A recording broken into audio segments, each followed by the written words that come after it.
Hi guys, কেমন আছেন আপনারা? আজকের আমি কিচেনে আসছি। আজকের চিকেন রান্না করছি।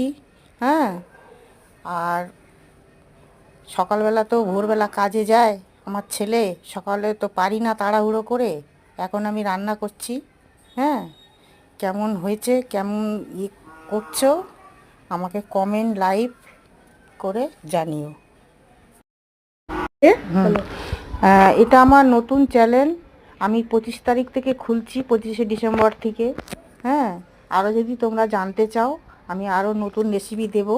হ্যাঁ, কমেন্ট করবে, লাইক দেবে, সাবস্ক্রাইব করো। ধন্যবাদ।